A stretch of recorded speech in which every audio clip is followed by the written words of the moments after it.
And welcome back to the Horror Junkies episode, where we're going to discuss Get Out in its prime with spoilers, not spoils. That's weird. Spoiled is going to be spoiled. It's going to be a spoiler review on Get Out. Get Out. So if you're listening at this point and you have not watched the movie, stop listening. Go back to the previous episode and listen to a non-spoiled review of the movie. Yeah, Get Out. Yeah, literally. What are you doing here? But Patrick's drinking water again, very loudly. He has to squeeze the water bottle. He's drinking my water. Yeah, it's not even like, it's like he can't just tilt his head back in the bottle.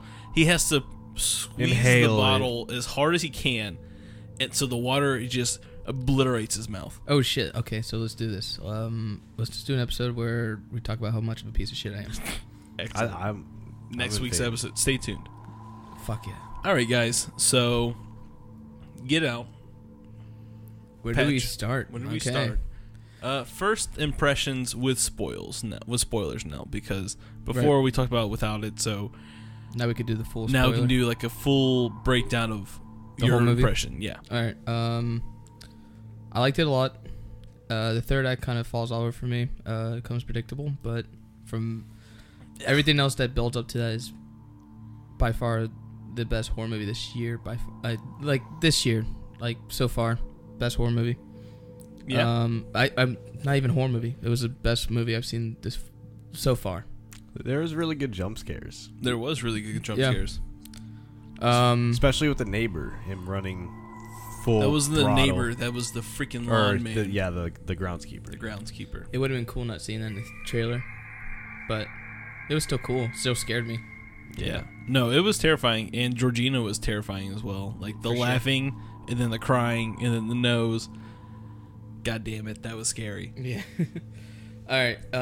So reminded me of something from BioShock. Yeah. A little bit. Like she looked like a BioShock character. I could see it. I could see it. I could see where you're stabbing at this. Yeah. All right. Opening scene. We get Now, is it clear that's what's his face? Yeah, the brother. Wait. No. The opening scene where the car scene. That's you talking about literally the opening scene of the movie. There's no. Oh, okay. Yeah. Sorry. So, yes, that's the brother. The brother is kidnapping people. No, the guy that gets kidnapped. That's Andre. No, that's not Andre. That's not Andre. No, you sure? That's someone else. They don't look at all like that. I don't remember. No, it's not Andre. That's someone else. Really? Yeah, it is. Good opener. It's a great opener. I thought it was hilarious. It was scary. It had that. I feel like that's been missing in horror movies a lot. Is like that fucking opener. Like that. Yeah. Kind of like what Scream did, like with their openers and shit like that. Yeah, there's always that memorable opener, and I think Get Out had a really remarkable one. Like he's walking down the street, and he's like commentating himself. He's like, "Man, walking down this scary ass shit, fuck this," and then all of a sudden he sees the car. He's like, "Nope, I'm gonna turn around, walk a different way." So I thought that opening was a really good way to start the movie out, honestly. Yeah. It was a really good opener, and then we get from there to the introduction to our main protagonist and his girlfriend. Yep. Really cool. We get to live in their we get to live in the world for a little bit. Yeah, we get to see their relationship, how they react with. He has a dog.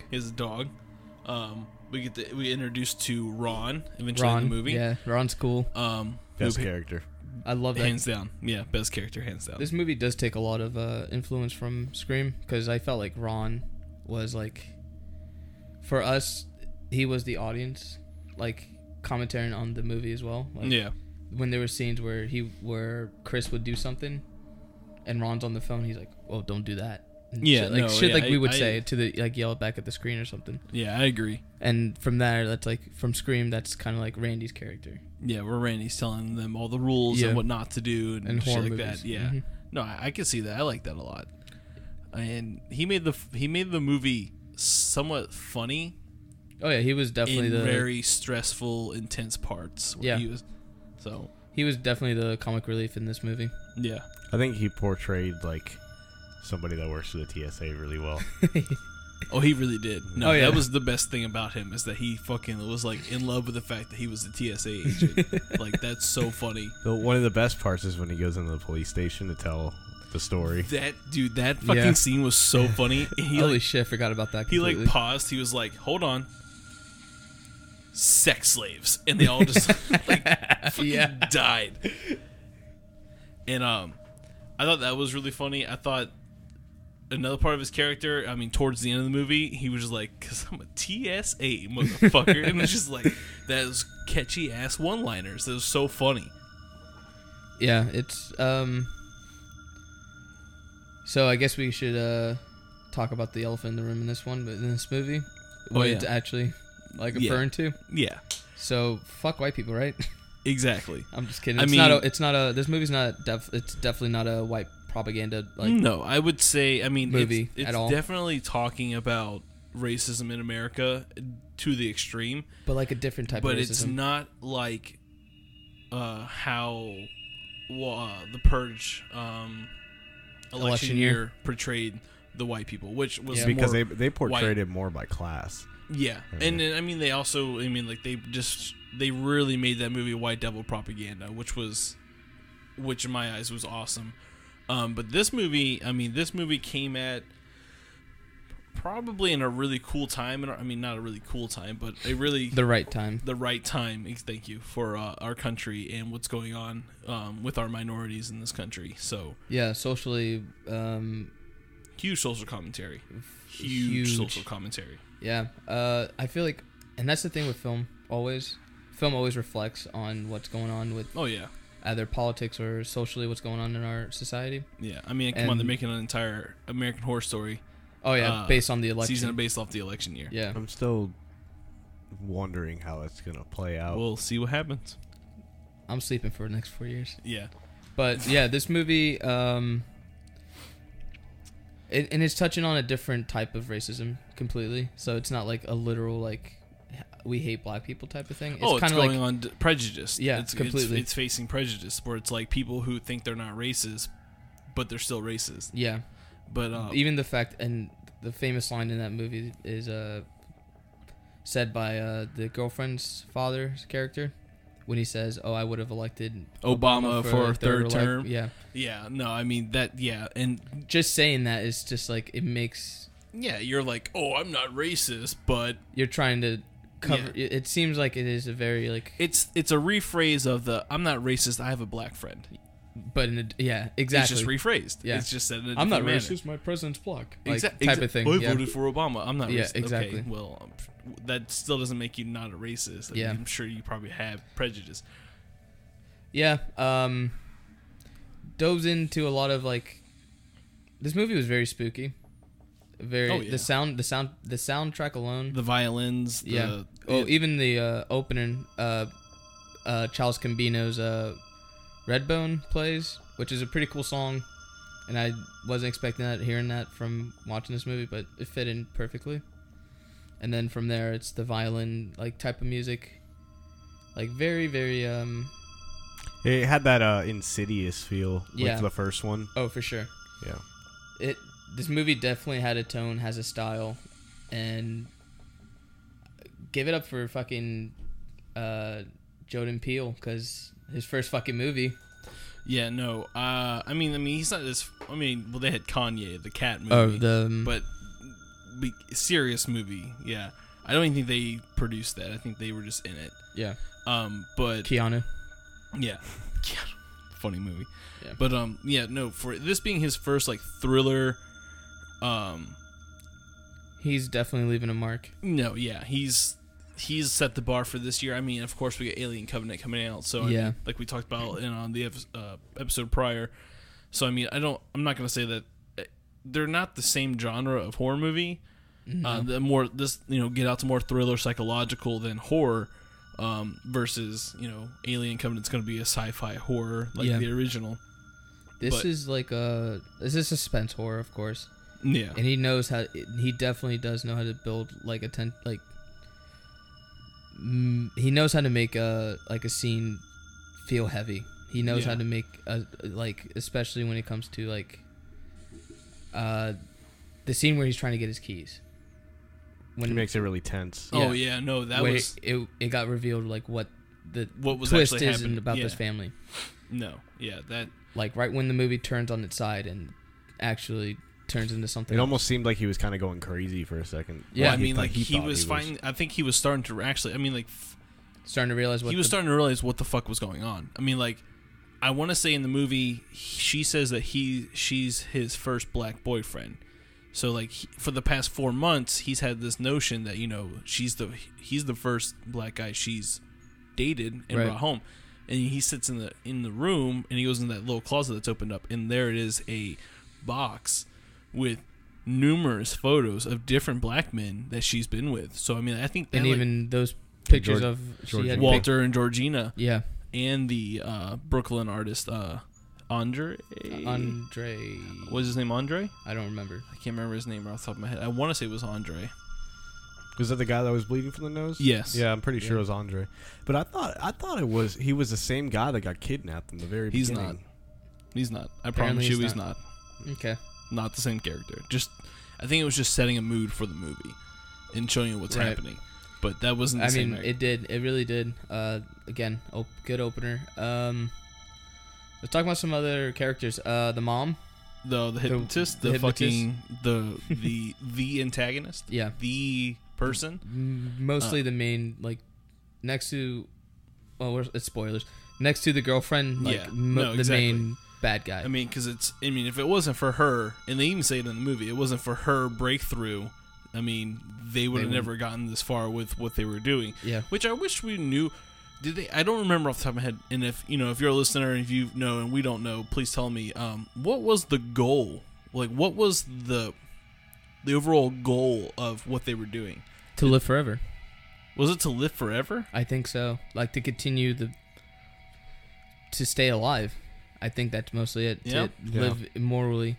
And because I mean, they kind of needed another younger vessel to. Yeah, and they chose like black people because it's not Andre, it's Andrew. Andrew? Yeah, Andrew. Okay.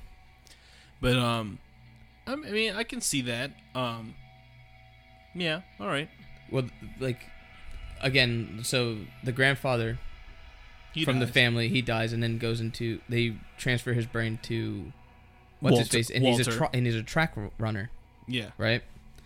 So I think this was mostly like they tacked on black people because of like the scene where Chris is meeting the whole family and all that shit. Yeah. And all the friends, and like they're. Oh, and the one guy goes, black is the new in or some shit. Yeah, they're kind of like poking at their interest on why they kind of like why they wanted. Yeah, and then the one woman that's filming his physique, like, I mean, this movie is like, is it true? Like shit like that. Yeah, and then she starts touching his muscles. The fucking and shit like stereotypes that black people are faced with every day. You know, oh, is it true? You know, is this? Oh, are you a good runner? I mean, the stupid shit. You know, you may not think yourself that that's prejudice, but it is. You're trying to make this person fit a stereotype that he might not even exactly. Yeah, even he's not, and in the movie he's not like a rapper or a no, NBA he's a photographer. Player. He's a photographer, and I guess he works at the airport too, like, or whatever. No, Ron just works at the airport. Ron, yeah, he's a freelance. I think he's a freelance photographer. Sorry, it's just been a while. Yeah, Angel, you're quiet. Anything? No, I was thinking about the climax when he obviously knows that his girlfriend is, aiding her family and trying to auction him off, and which was cool with them using the bingo thing. Like, that was creepy as fuck. Very creepy. And then it was silent. Like, it went silent when they were at the lake. Like, he knew that he was paying like onto like what they were doing. He was kind of staying quiet about it when they were auctioning. Yeah, but he was scared. Mm-hmm. Yeah, and I don't know, that scene when he gets knocked out and taken to the back. I don't know if it was under the basement. House. To the basement, yeah. Yeah, remember he goes, oh yeah, the basement's sealed off. We got black mold down there. Mm-hmm. How the fuck do you remember that, bro? That the script was very well written. Like, it's got those elements that just stay in you. True. But continue. Yeah, sorry about that. Oh no, it's cool. Just the way the basement looked in general gave it that kind of twisted, maniacal, nice house look. Mm-hmm. Yeah. You know what I mean? That's usually portrayed in like TV or movies. You're talking about the room that he was chained up in? No, he's just the basement, the hallway as a whole. Yeah, there was like nice shit everywhere. Like, yeah, because it's like that. It goes back to a part of the movie when he's showing Chris the house, and he's like, "Oh, this is from so and so." He's like, "Oh, I just love going to other countries." It's kind of like hitting on that white privilege. It's like, yeah, I can go to every country I want and experience all this culture, and nothing's gonna happen to me. True. No, that's definitely, yeah. There's one speech we haven't got to talk about. I mean, I wish I could have it quote for quote because I would read it because it's just so fucking powerful. What's the quote? It's the deer speech. Okay. Where, Chris and his girlfriend, what's her name? In the movie, I can't remember. It's not important. I'll look it up. When they're finally getting to the house and the dad's like, "Oh, how long has this been going on?" And he's pointing at them too, of course, awkwardly. And he starts talking about how they hit the deer, and the dad goes on the conversation about, "Oh, how we should just kill the deer on spot. They're a menace to society. You start with one, you can hit them all." And I want to say, like, even though deer, I mean, the deer I'm inferring is used as a metaphor for something else, and what I'm inferring is it could be used for minorities or just black people in general, because you start to hear the way this man, her father, speaks about it, and you start to question, when they first meet him. Yeah, you're like, are we talking about deer anymore? And like Chris even I think says it. He's like, are we talking about deer still? Like. Because why do you have so much hate towards an animal? Her name was Rose. So like why it's just a deer. But I'm going into deeper to be like, maybe he's not talking about deer anymore. Maybe he's showing his true prejudices, and just kind of using deer as a metaphor. As a way out of it. Okay. No, right when I heard that scene, I was like, he really does not like deer, and I was like, oh, okay. Yeah, no, yeah. I see where this is. Yeah, and even so in the scene where he gets knocked out and they chain him up to the chair. Yeah. Right above the TV, there's a deer head. Yep. So it's like, is that where the scene with the bone deer thing was supposed to come into play? That was deleted. Yeah, I was just about to bring that up. Okay, so awesome. In the trailer, there's a scene where there's a puppet of a skeleton deer, and it pretty much yells. It looks like it yells at him or like whatever. Yeah. And it was never shown in the movie, so I guess it's a deleted scene or something. I hope so. So, cross fingers. Hopefully, we get that scene when we get the Blu-ray or DVD. Because that scene looks sick. Yeah. So what do you? I don't know. When watching that scene, they really, really focus on that deer head. Like, what do you think that means, though? Like for you, what did that? What I think, what the deer means in the sense of the movie is, first being that they hit the deer, and he walks to it, and he's kind of like focusing out. He's focusing only on this deer, and he's kind of like displacing himself from reality. And he sees it, and I think it starts reflecting back to the time where his mom was hit by a car, and the car drove off. Right. I think that's starting to hit home for him, and he's kind of realizing, like, I should do something for this deer, because if I don't, it's kind of like when I did nothing for my mother. Right. So I think the symbolism of the deer in that room, honestly may have just been there for decor in general, but the fact that there was a deer head there while he's there kind of emphasizes that whole, I didn't do anything for my mother, I need to do something now. Right. And that's when I think survival kind of clicks into him. And that's when we start seeing him pick at the couch and putting the cotton in his ears. Which was... It's fucking brilliant. Okay. Sorry. What? I was just trying to remember scene by scene. Yeah. I thought that was maybe like his mom, like, also like, well, implanting that idea in his head, like, for survival. Like, it was like her sense of her, like, looking out for him from the other side. Could be. You know what I mean? True. No, I watch a lot of interviews with Jordan Peele about this movie and a bunch of the actors, and he's definitely encouraging to, like, watching the movie for the first time is a completely different experience when you watch it the second time. So it has that, like, Sixth Sense type of like go watch it numerous times. Yeah, like first time get what the whole thing is, like get the energy of the movie, and then second time pick up on certain things. Yeah, for sure. Like I'm definitely gonna watch this again and try to pick up more like clues and stuff like that to the movie, because he said there's a lot of like the script is definitely written, like carefully written for that reason. Cool. I'm definitely gonna watch it again. It's like it's up there, one of my top movies right now. Like I can't wait for it to come out so I can watch it, because I know it's not gonna be on there, but he did say that there was originally a different ending to the movie. Yeah. Where I don't think it was filmed. The way apparently he said it, I don't think it was actually filmed. Mm-hmm. But Bloody Disgusting posted it on their website today, and it was talking about how in the end, after he, Walter shoots himself in the head, Rose has been shot by Walter. Instead of Ron showing up, the cops actually show up. He actually gets locked up and charged for murdering this entire family. I thought that's and that's what I thought the ending was gonna be, and I was like, that should have been that should be the ending. But no. Yeah. Why?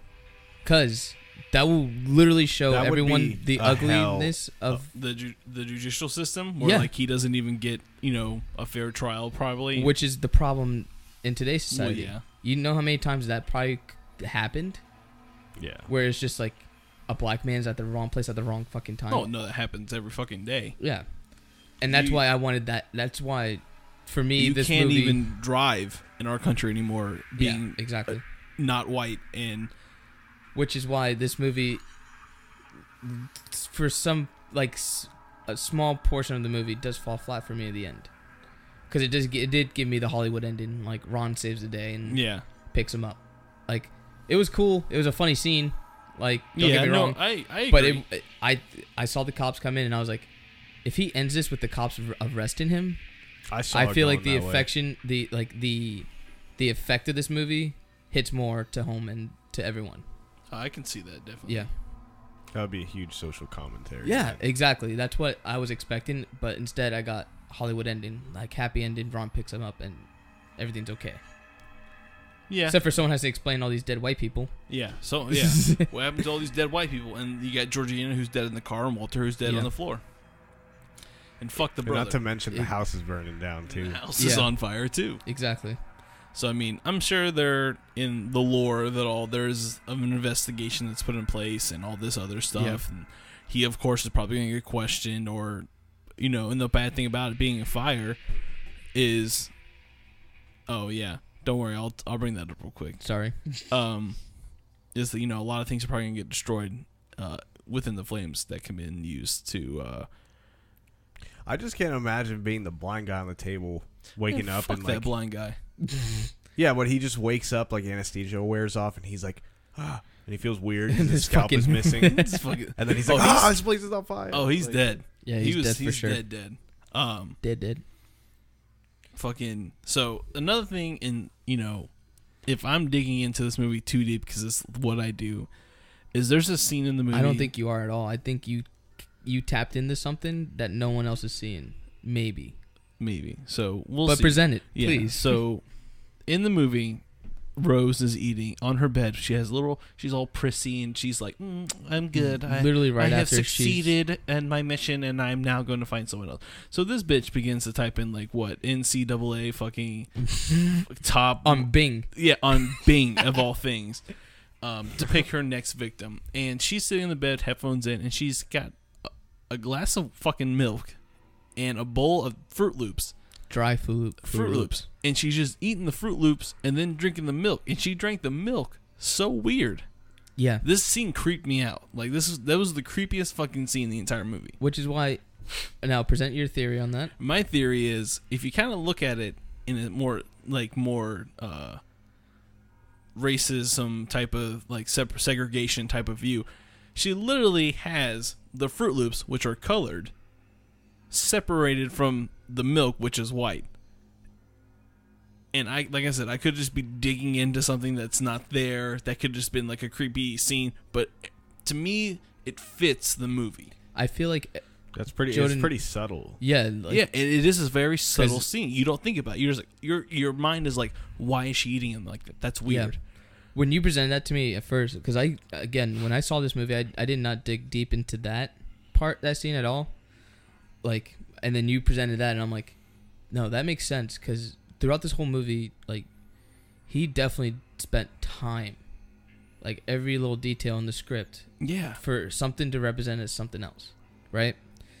So why not, right when, after everything's revealed, like, who she is, and then she literally is doing batshit crazy stuff, like, not even eating cereal correctly, like, of course that's a little bit deeper than taking it literally, you know? Yeah, exactly. You know, and again, Fruit Loops and, like, different colors. Yeah. When I thought about it, because last night I was thinking I was going to the store to buy some cereal, bought some Golden Grams and some O's. Patrick will judge me later. And I was on the phone with him, and I told him about this, and he was like, dude, I think you're onto something that no one's really talking about, and it kind of makes sense, so talk about it. And I did. So if you would like to tell me if I'm just an idiot or if I'm onto something, you want to elaborate the discussion further, please tell us. Yeah. There's another scene. The fucking whole dinner scene. Yeah, that was very awkward. But I feel like, again, I have to watch it a second time to kind of pick up. But I think her brother was, like, testing him, like, kind of, like, seeing, like, well, what is his strengths? Like, what can he do? He definitely was, because I'm sure his brother is, like, every gung-ho white guy that's, like, MMA is life. Yeah. Yeah. Because, like, obviously he is that kind of person. That's the character he's portraying. Because he's, like, he went on, like, a 15-minute spiel about freaking Brazilian jiu-jitsu. Yeah. And then he tried to put him in a headlock. And he tried to put him in a headlock. He's like, I have rules about drunk people and headlocks. Dude, honestly, I was like, Chris, we're going to fuck him up.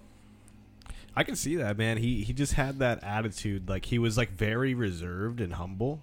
Yeah. But he was still, like, gave off that vibe. Like, he was still a dick. All right. Swing this conversation. Best kill scene. His scene. The brother scene? When he kills the brother and he just stomps him out. Mm-hmm. Either that or was when he kills the father with the fucking deer horns. I like when he killed the mother. But my problem with that, and I'm sure Patrick agrees, is they didn't show it. And I honestly I felt like they should show it more, because she was the reason for all of it. And if we know anything about horror movies or any sci-fi or anything, any type of movie, if we don't see a body being killed, they're not dead. They're not dead. If you don't see it happen, they're not dead. I mean, look about it. Think about it. We thought the brother was dead the first round. I mean, he bashed his freaking head in with a freaking cue ball. Yeah. But no, we didn't physically see it. We saw a couple. We didn't see hits. We just saw him stomping. No, I'm talking about the first time. In the actual room when he's coming to pick him up. Yeah. I think we just see the first initial hit, then maybe like one or two more. But that's right. He does come back. Well, he hits him like 3 times in the room, because when he falls on the ground, you see the puddle of blood forming in the back of his head, and then he starts kind of like twitching. Yeah. And what I'm saying is I don't think we see those hits. I think we see it from Chris's perspective, so we're not really seeing him hit him, and then we just see the pool of blood. That's it. Boom. Gone. But the same thing happened to the mother. Yeah. It's like... I don't know, man. We didn't see a body or anything. She better be dead. That's all I'm saying. She better be fucking dead. I thought, okay, so her when she hypnotizes Chris, not mean to step back, but we haven't discussed this part when he tells her the story about his mother and stuff like that. I thought that was really well done, and the mythology of like her hypnotizing him and him being like kind of shut off from his body, but he can still see what's going on. It's terrifying. It's completely terrifying. And it's a really cool concept on how hypnotism works too. Mm-hmm. There's a hypnotism therapy place in off of Princeton in Orlando. Let's go. All right. You know what's like that reminds me of when he sinks into his consciousness. It's just being like suspended in time. Reminds me of that song by Under Oath, "A Moment Suspended in Time." Because he's just like floating there in like infinity, like a water. Yeah, pool. I agree. Hypnotism is weird. It does work. I just feel like there's so many you can exploit people, so many ways you can, and that's where ethical, issues come into play. Like, you know, you have to like be really trusting with someone to actually let them put you under to like fix a problem with you. And I really think that like this movie hit on some level of that. Like, I mean, think about it. She hypnotized him without his consent at all. She just did it. She literally just like kind of like weaves her way into it. Yeah, she just, in the focal point being the fucking teacup and scratching it on the bottom, creating that distraction where you're going to keep looking at it, and then boom, you're in. There's nothing. I love that there's a scene where they're like doing like it's like a they pause for a second and look at the teacup, and then they chase after it because he fucking knew. He's like, I got to get that teacup because if not, I'm fucked. I hated that sound. Yeah, I think it's supposed to be. It's supposed to make you feel like very uneasy. Yeah, for sure. There was another part I wanted to bring up. Long fucking day. Been one of those Sundays for Patrick. Stupid people Sunday. Can't think of it. The traffic was really bad today. Walter killing himself. Theories and all. Patrick, go first. Fuck, I wasn't ready. I mean, Angel, go first. About Walter's death? Yeah. Like, why does Walter, right when he gets back into conscious, he kills himself? Why does he shoot Rose and then shoot himself? I mean, we know why he shoots Rose, but like, why does he go and kill himself? I think Walter also fell victim to falling in love with her. Okay. And I think the difference between him and Chris is because Walter, like, wasn't able to fight them like he did. So I feel like he was just always in the sunken consciousness.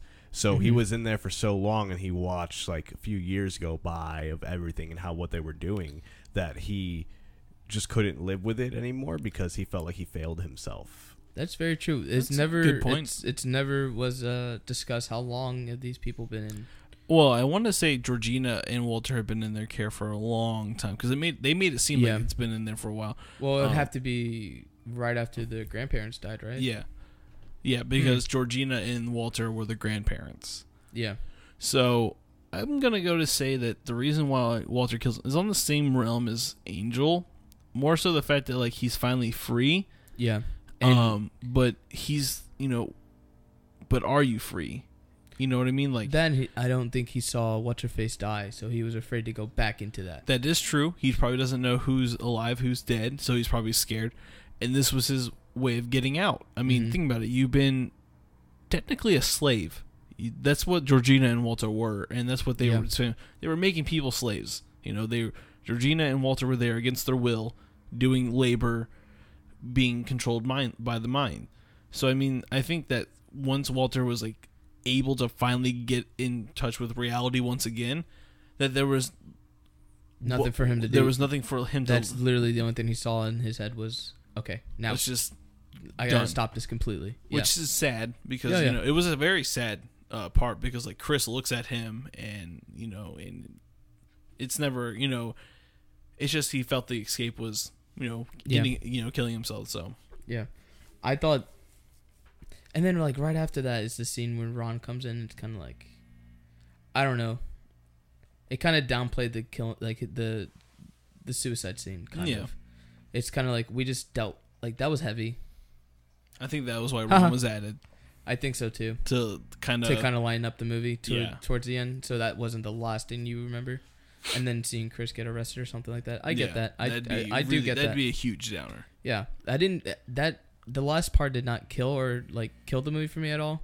I thought something else was going to happen, and I liked that idea way more. Yeah.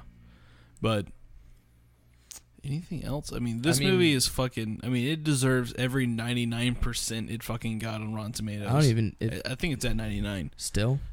If you like movies like Hush and those survivalist... My God, we got to talk movies, about Hush one day. Yes, we do. Yeah. That's such a fantastic movie. But yeah, no, go ahead. Continue. I think we should talk about Hush when we do the Woman of Horror episode. Yeah. So for the listeners out there, in 2 weeks' time, so not this Wednesday, but next Wednesday, we're going to be getting together, and we're finally going to do our Women in Horror podcast, which is so fucking needed.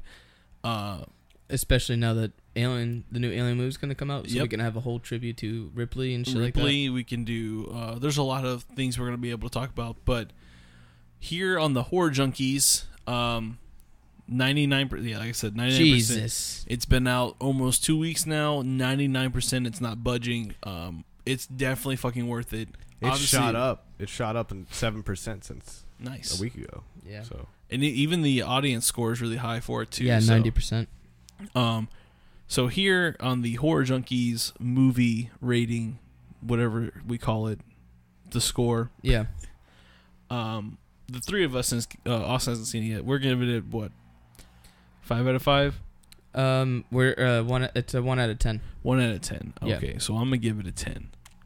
Solid 10. Solid 10. I give it a 10. You give it a 10? Mm-hmm. Say a 9. I'd fucking dare you. I'd give it an 8.5. Fuck you, of course. Patrick's always got to be the one to give it a If lower I give score. it a perfect score, then I would just be praising this fucking movie the whole time. I gave my positives. I gave my negatives. Your negative being the ending. Now, would you have given it a 10 if it would have had the alternate ending? Yeah. Yeah. Don't you think that's just worth 1 point off? So a 9. No, because okay. it's the whole third point and a half. Okay. Patrick's just one of those critics. Yeah, he's just one of those guys over there who likes to go over there. Hey, my name is Rocky. Yeah. Yeah. He's some type of wise guy. Yeah, wise guy. Well, thank you for joining us for this episode. Yeah, thank you. And as usual, stay weird and tune in next week when we discuss creepy fucking children in possession movies.